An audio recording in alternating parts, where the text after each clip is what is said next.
بسم اللہ الرحمن الرحیم۔ آج کی ویڈیو مختلف قسم کے اسلامک سوالوں پر مبنی ہے۔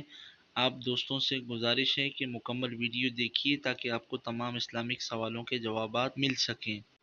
سوال نمبر 1 ہے، دنیا کا وہ کون سا ایسا بادشاہ ہے جس نے سب سے پہلے ہاتھ پاؤں کاٹنے اور سولی پر چڑھانے کی سزا دی تھی؟ اس کا جواب ہے فرعون نے سب سے پہلے ہاتھ پاؤں کاٹنے اور سولی پر چڑھانے کی سزا دی تھی۔ سوال، کس نبی کے ہاتھ پر اللہ تعالیٰ نے لوہے کو موم کر دیا تھا؟ جواب، حضرت داؤد علیہ السلام کے ہاتھ پر اللہ تعالیٰ نے لوہے کو نرم فرما دیا تھا۔ سوال، سب سے پہلے قلم سے کس نے لکھا؟ جواب، حضرت ادریس علیہ السلام نے۔ سوال، حضرت یوسف علیہ السلام کے سگے بھائی کا کیا نام تھا؟ جواب، حضرت یوسف علیہ السلام کے سگے بھائی کا نام بنیامین تھا۔ سوال، ابلیس نے کتنے ہزار سال عرش کا طواف کیا؟ جواب، ابلیس نے 14,000 سال عرش کا طواف کیا۔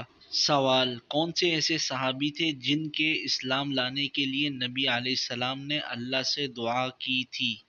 جواب، حضرت عمر رضی اللہ تعالی عنہ کے اسلام لانے کے لیے نبی علیہ السلام نے اللہ سے دعا فرمائی تھی۔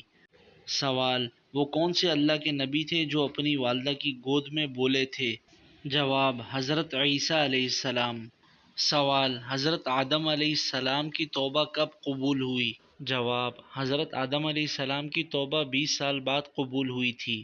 سوال، کس پیغمبر کو آرے سے چیر دیا گیا تھا؟ جواب، حضرت زکریہ علیہ السلام کو۔ سوال، سب سے پہلا عذاب کس قوم پر آیا تھا؟ جواب، سب سے پہلا عذاب قوم نوح علیہ السلام پر آیا تھا۔